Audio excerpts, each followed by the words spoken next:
ഇന്ന് മറ്റൊരു ശ്രദ്ധ നേടിയ ഒരു വീഡിയോ, അത് യു പ്രതിഭ MLA വീഡിയോ ആണ്. അതൊരു റിയാലിറ്റി ഷോയെക്കുറിച്ചാണ്. മോഹൻലാൽ ആങ്കർ ചെയ്യുന്നൊരു റിയാലിറ്റി ഷോയാണത്. അപ്പം അതിനെക്കുറിച്ചാണ് യു പ്രതിഭ പറഞ്ഞതെന്നാണ് മനസ്സിലാക്കുന്നത്. അപ്പം അവരതിനെ വിമർശിക്കുകയാണ്. അതിൽ കുറച്ച് പേഴ്സണൽ കണ്ടന്റ് ഉണ്ട്. അതെല്ലാം ആളുകളെ കാണിക്കുന്നതും ഇല്ലെങ്കിൽ അതിന് മോഹൻലാൽ കമൻറ്റ് ചെയ്യുന്നതും ഒക്കെ ബന്ധപ്പെട്ടാണ് യു പ്രതിഭയുടെ ആ ഒരു പ്രസംഗം ഉണ്ടായിരുന്നത്. ജിംസ്, എന്താണ് അവർ പറയാൻ ഉദ്ദേശിച്ചിരിക്കുന്നത്? ഞാൻ ആ പ്രസംഗത്തിൻ്റെ ഒരു ക്ലിപ്പ് വൈറലായതുകൊണ്ട് ക്ലിപ്പ് ഞാൻ കേട്ടു. അപ്പോൾ അതിൽ അവർ സംസാരിച്ച് തുടങ്ങുമ്പോൾ തന്നെ അവർ പറയുന്നുണ്ട്, ഇവിടെ മീഡിയ ഒന്നും ഇല്ലല്ലോ അല്ലേ, നാളെ ഞാൻ ഏറിപ്പോവും. അതായത് ആ പറയുന്നതിൽ എന്തോ പ്രശ്നമുണ്ടെന്ന് അവർക്ക് തന്നെ അറിയാം. അവർ ആത്മാർത്ഥമായിട്ട് പറയല്ല. ഒരു പക്ഷേ ഗാലറിക്ക് വേണ്ടി കളിക്കാമെന്ന് പറയുന്ന പോലെ ഇരിക്കുന്ന ആൾക്കാർക്ക് വേണ്ടി സംസാരിച്ചു പോകാം. ഏതോ നാടകവേദിയുടെയോ മറ്റോ പരിപാടിയിലായിരുന്നു അതുണ്ടായിരുന്നത്. അപ്പോൾ സദസ്സിലിരിക്കുന്ന ആൾക്കാർ തിരിഞ്ഞ് ചോദിക്കുന്നതൊക്കെ ചോദിക്കുന്നൊക്കെ ഉണ്ട്. അതിൽ രണ്ട് കാര്യങ്ങളാണ് അവർ ഒഫൻസീവ് എന്ന് പറയുന്ന കാര്യം എന്ന് പറഞ്ഞാൽ പ്രധാനമായിട്ടും പറഞ്ഞത് ഇതാണ്: സിനിമാ താരങ്ങൾ തുണിയില്ലാതെ വരുന്നു കടയുടെ ഉദ്ഘാടനത്തിന്, അത് കാണാൻ ആളുകൾ തടിച്ചു കൂടുന്നു എന്ന് പറയുന്ന പോലെ അവരത് പറഞ്ഞിട്ട് ഈ സിനിമാക്കാരുടെ എന്താണെങ്കിലും ഒരു ഭ്രാന്ത്, സിനിമാക്കാരെ കാണാൻ പോകാൻ അത്ര വായി നോക്കികളാണോ മലയാളികൾ എന്നൊക്കെ പറയുന്നു. അതിൽ ഒഫൻസീവായിട്ടുള്ള പ്രശ്നം ഒന്ന്, കടയുടെ ഉദ്ഘാടനത്തിന് വന്ന നടന്മാരോ നടിമാരോ തുണിയില്ലാതെ അല്ല പോകുന്നത്, അവർ വസ്ത്രം ധരിച്ച് തന്നെയാണ് പോകുന്നത്. അവർ ധരിക്കുന്ന വസ്ത്രം യു പ്രതിഭ MLAക്ക് പ്രശ്നമാണോ അല്ലയോ എന്നുള്ളതാണ് കുഴപ്പം.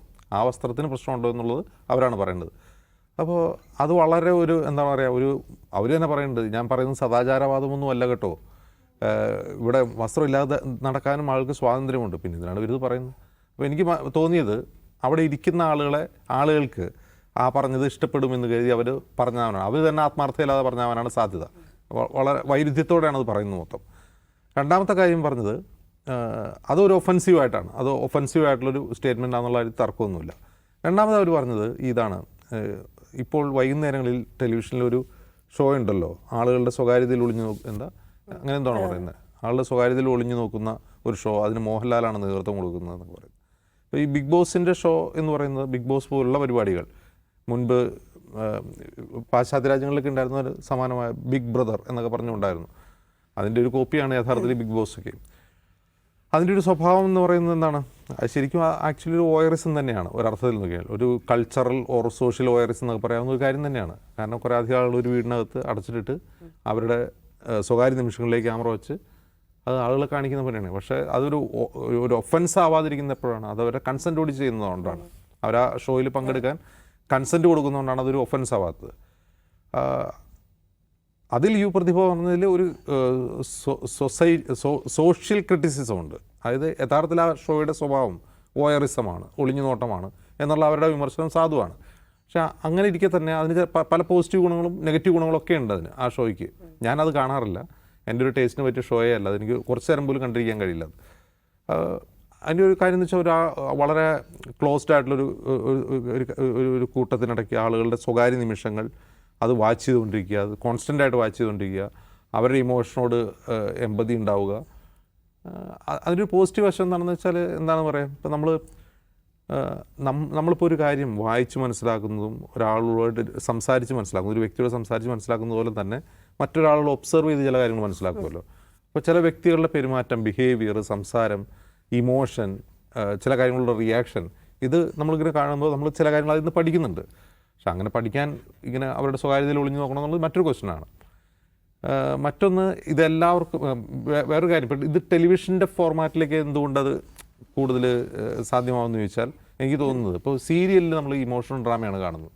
ഇപ്പോൾ സീരിയലിൽ ഇമോഷണൽ ഡ്രാമ കാണുമ്പോൾ അതിനേക്കാൾ അതിൻ്റെ ഒരു കുറച്ചുകൂടി സൂപ്പർലേറ്റീവായിട്ടുള്ള ഡിഗ്രിയിൽ ഇമോഷണൽ ഡ്രാമ തരുന്ന, എന്നാൽ മറ്റത് അഭിനയമാണ്, ഇത് യഥാർത്ഥമാണെന്ന് തോന്നുന്ന ഒരു സാധനം കിട്ടുമ്പോൾ ആളുകൾ അതിലേക്കാണ് കൂടുതൽ പോവുക എന്നുള്ളതാണ്.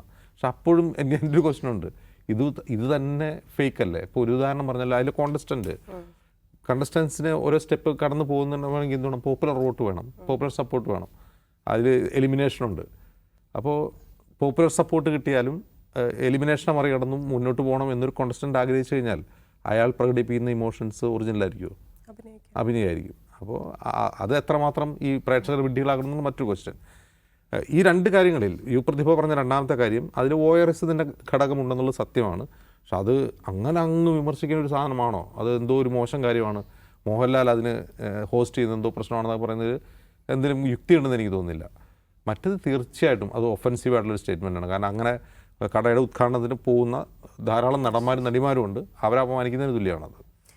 നിഷാദ്, അതിപ്പം CPM-ന്റെ പ്രത്യേകിച്ച് ജനപ്രതിനിധികൾ സഭയിൽ നമ്മൾ കണ്ടു 2 ദിവസമായിട്ട് എങ്ങനെയാണ് മുഖ്യമന്ത്രിയും ചിത്തരഞ്ജനും പിന്നീടാണ് ഇപ്പം യു പ്രതിഭയും കൂടി അങ്ങനെ അപമാനിക്കുന്നത് മനുഷ്യരെ. അത് ശരിയാണ്.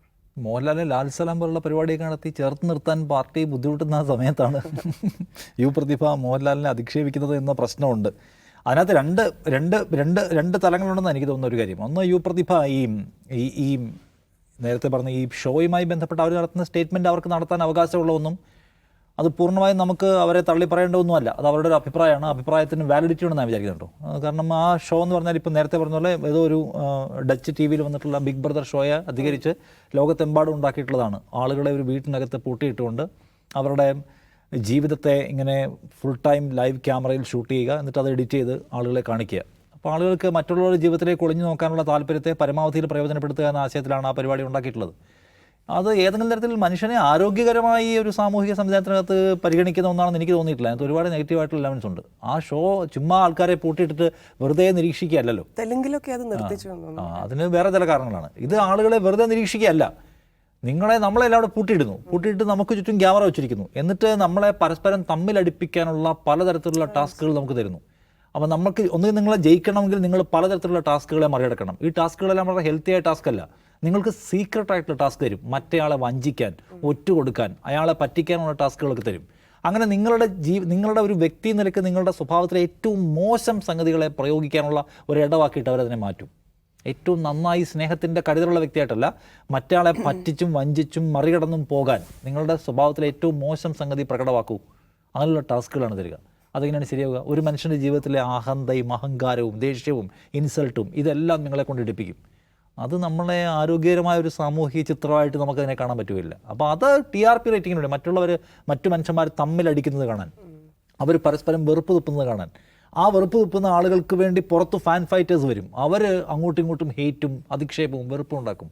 ആർമി എന്ന് പറഞ്ഞാൽ അകത്തുള്ള കാൻഡിഡേറ്റ്സിൻ്റെ പേരിൽ പുറത്ത് ആർമികൾ രൂപീകരിക്കും. എനിക്ക് തോന്നുന്നു ഇതൊക്കെ ഈ പറഞ്ഞ പ്രൊഡക്ഷൻ ഹൗസ് തന്നെ ഉണ്ടാക്കി കൊടുക്കുകയാണെന്ന് അറിയില്ല. അവർ തമ്മിലുള്ള വൃത്തികെട്ട സ്വഭാവത്തിലുള്ള അടികൾ നമ്മൾ കാണും. അപ്പോൾ ഇത് സമൂഹത്തിന് ഭയങ്കര ഗുണപരമാണെന്ന് ചോദിച്ചാൽ അതൊന്നുമല്ല. അതിനകത്ത് ഈ പ്രതിഭയ്ക്ക് അവരുടെ വിമർശനം ഉന്നയിക്കാൻ റൈറ്റുള്ള സംഗതിയാണെന്നാണ് എനിക്ക് തോന്നുന്നത്. മാത്രമല്ല ഇത് എന്താണ് പുറത്ത് വരുന്ന ആളുകൾ, അതിനകത്തുനിന്ന് പുറത്തു വന്ന ആൾക്കാരെല്ലാം അഭിമാനപുളകിതരായിട്ടാണ് പുറത്തു വരുന്നത് എനിക്ക് സംശയമാണ്. പുറത്തു വന്ന പല കണ്ടസ്റ്റൻസും അവർക്ക് അവരുടെ അന്തസ്സിന് മുറിവേൽക്കുന്ന കാര്യങ്ങളുണ്ടല്ലോ, അത് എന്താ നടക്കുന്ന അറിയില്ല. കാരണം നിങ്ങളെ അവിടെ ഒരു കണ്ടസ്റ്റൻ്റ് ആക്കിയാൽ നിങ്ങളുടെ ഒരു ക്രോസ് ബെൽറ്റിനകത്ത് മൈക്ക് ഘടിപ്പിച്ചിട്ടുണ്ട്. ആ മൈക്ക് ഒരിക്കലും ഊരാൻ അവകാശമില്ല, നിങ്ങൾ ടോയ്ലറ്റിൽ പോകുന്ന സമയത്തൊഴികെ. ബാക്കി നിങ്ങൾ സംസാരിക്കുന്നത്, രാത്രി ഉറങ്ങുന്നത്, സാധാരണ ഒരു സൈക്കോളജി പറയും നിങ്ങളെ 100 ദിവസത്തേക്കാണ് പൂട്ടിയിടുന്നതിനകത്ത്. അപ്പോൾ അതിൽ നമ്മളെ ഒരു സ്ഥലത്തിട്ട് പൂട്ടിക്കഴിഞ്ഞാൽ ആദ്യത്തെ ഒരു ദിവസം നമ്മൾ മസിൽ പിടിച്ച് നമ്മുടേതല്ലാത്ത ഒരു മാന്യമായ നമ്മുടെ സ്വഭാവം കാണിച്ചുകൊണ്ട് പിറ്റേ ദിവസം നമ്മളത് കാണിക്കും, അതിൻ്റെ പിറ്റേ ദിവസം കാണിക്കും. പക്ഷേ ഒരു 6-7 ദിവസം കഴിഞ്ഞാൽ മനുഷ്യന് ഈ പറയുന്ന കെട്ട് പൊട്ടും. പിന്നെ നമുക്ക് ഒരു സ്ഥലത്ത് നമ്മളോട് താഴെ ഡിസ്റ്റർബ് ചെയ്യാമെന്ന് നമ്മുടെ തനിക്കോണം നമ്മൾ കാണിക്കും. നമുക്ക് പറയാനുള്ള കാര്യം നമ്മൾ പറയും. നമ്മുടെ സ്വന്തം വികാരങ്ങൾ, അതിൻ്റെ ദൗർബല്യങ്ങൾ നാം പ്രകടമാക്കാൻ തുടങ്ങും. അതിനപ്പുറം നമുക്കൊരു ഫേക്ക് പേഴ്സണാലിറ്റി നമുക്ക് കീപ്പ് ചെയ്യാൻ പറ്റില്ല. ആ ദിവസം വരെയാണ് ഇതിൻ്റെ പ്രൊട്ടക്ഷൻ ഹൗസ് വെയിറ്റ് ചെയ്യുന്നത്. അത് കഴിഞ്ഞാണ് അവരുടെ ചാകര തുടങ്ങുന്നത്. മനസ്സിലായോ? അപ്പോൾ അതിനകത്ത് നമ്മൾ പുറത്തൊരിക്കലും കാണരുത് എന്ന് ആഗ്രഹിക്കുന്ന ഒരു കാര്യം, നേരത്തെ അജിംസ് പറഞ്ഞ നമ്മുടെ കൺസെൻറ്റോടെയാണ് നമ്മൾ അതിനകത്ത് പ്രവേശിക്കുന്നത്. എന്നാലും നമ്മൾ പുറത്ത് കാണരുത് എന്ന് ആഗ്രഹിക്കുന്ന സംഗതികളെല്ലാം പുറത്തേക്ക് വരും. അതാണ് ഇതിൻ്റെ കച്ചവടം. എന്നിട്ട് ഇതിനെയെല്ലാം പല കോണ്ടസ്റ്റുകളിൽ നിന്നുള്ള സംഗതികളെ വെട്ടിയെടുത്ത് റീലാക്കി അവർ തന്നെ അവരുടെ പേജിൽ അപ്ലോഡ് ചെയ്യും. അത് കണ്ടിട്ട് ആൾക്കാർ പലതരത്തിലുള്ള ആശയക്കുഴപ്പത്തിലാവും, പലതരത്തിലുള്ള ജഡ്ജ്മെൻറ്റിലാവും. ഇത് അതുകൊണ്ട് ഭയങ്കര ഹെൽത്തി ആയിട്ടൊരു പ്ലാനിൽ ഉണ്ടാക്കുന്ന പരിപാടിയാണെന്നുള്ള അഭിപ്രായം എനിക്കില്ല എന്നതാണ് ഞാൻ ആദ്യം പറയാനുള്ള ഉദ്ദേശിക്കുന്നത്. തോന്നിയും അതൊരു ചീപ്പായിട്ടുള്ള സാധ്യതകളെ പ്രയോജനപ്പെടുത്തുന്ന ഒരു ബിസിനസ് ഷോയാണ്. അതിനകത്ത് ആളുകൾ പണവും പ്രശസ്തിയും പ്രതീക്ഷിച്ച് പോകുന്നു. അതുകൊണ്ട് ആളുകളെ കണ്ടസ്റ്റൻസിനെ വഞ്ചിക്കുന്നു പറയാൻ പറ്റില്ല. അവർ ഈ കോൺട്രാക്റ്റ് എല്ലാം ഒപ്പിട്ടിട്ടാണ് അവിടെ പോകുന്നത്. പക്ഷേ മനുഷ്യരുടെ ഏറ്റവും ദൂഷ്യമായ മോശം വശങ്ങളെ എക്സ്പ്രസ് ചെയ്യിപ്പിക്കാൻ അവരെ നിർബന്ധിപ്പിക്കുന്ന സബ്സ്റ്റാൻഡേർഡ് ആയിട്ടുള്ള ടാസ്കുകൾ കൊടുക്കുന്ന ഒരു പരിപാടിയാണ്. ആ പരിപാടിയെ വിമർശിക്കാൻ, ആ പരിപാടി കാണരുതെന്ന് പറയാനുള്ള യു പ്രതിഭ എന്ന ഒരു പൊതുപ്രവർത്തകരുടെ അവകാശത്തെ ഞാൻ ചോദ്യം ചെയ്യുന്നില്ല. അവരുടെ ഭാഗത്ത് പിന്തുണയ്ക്കുന്ന ആൾക്കാരുണ്ടാവും എന്ന കാര്യം എനിക്ക് തർക്കമൊന്നുമില്ല. മറ്റേത് ഇപ്പോൾ മോഹൻലാലിൻ്റെ കാര്യത്തിൽ പോലും എനിക്ക് നമ്മൾ കഴിഞ്ഞ ദിവസം സംസാരിച്ചു, മോഹൻലാൽ അതിനകത്ത് ഭയങ്കര ഇൻവോൾവ് ചെയ്യുമെന്ന് എനിക്ക് തോന്നുന്നില്ല. അപ്പോൾ അദ്ദേഹത്തോട് സ്ക്രിപ്റ്റും ഡയറക്ഷനുമാണ്, ടോക്ക് ബാക്ക് ഉണ്ട് അദ്ദേഹത്തിന്. അപ്പോൾ ആ ഇരിക്കുന്ന കണ്ടസ്റ്റൻറ്റിനോട് ചൂടാവും എന്ന് പറഞ്ഞാൽ അദ്ദേഹം ഫുൾ ടൈം ഈ 24 മണിക്കൂറും ഷൂട്ട് ചെയ്യുന്ന ഫുട്ടേജ് മുഴുവൻ കണ്ടിട്ടാണോ ഓരോ വീക്കെൻഡിൽ വരുന്നത്? അല്ല.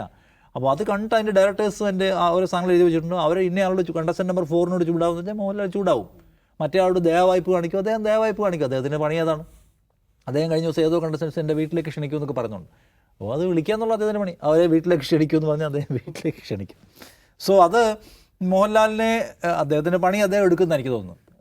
അപ്പോൾ അദ്ദേഹം അഭിനയിച്ച സിനിമകളും ചെയ്ത ക്യാരക്ടറും അതിനകത്ത് പറഞ്ഞ വർത്തമാനങ്ങളും എല്ലാം ശരിയാണോ എന്ന് ചോദിച്ചാൽ അല്ലാത്തതും ഉണ്ടാവുമല്ലോ. അപ്പോൾ മോഹൻലാലിനെ അതിന് പരിധി കഴിഞ്ഞ് ആക്രമിക്കണമെന്ന് എനിക്ക് സംശയം. മറ്റേതിൻ്റെ കാര്യത്തിൽ ആളുകൾ അവരുടെ പണിയാണ്. ഇപ്പോൾ ഒരു സിനിമാ താരം ഉദ്ഘാടനം ചെയ്യാൻ പോവുക എന്നൊക്കെ പറഞ്ഞാൽ അവരുടെ ജോലിയുടെ ഭാഗം കൂടിയാണത്. അതിനെ ഇത്രയും വഷളാക്കുന്നതിന് വേണ്ടി ഈ പാപ്പരാസി യൂട്യൂബർമാർക്ക് വലിയ പങ്കാളിത്തമുണ്ട്. അതിനെയും കൂടി കാണണം. അപ്പോൾ അതുകൊണ്ട് രണ്ടിനെ രണ്ട് ഒരു ഡയമെൻഷനിൽ കാണേണ്ട കാര്യമാണെന്നാണ് എനിക്ക് തോന്നുന്നത്.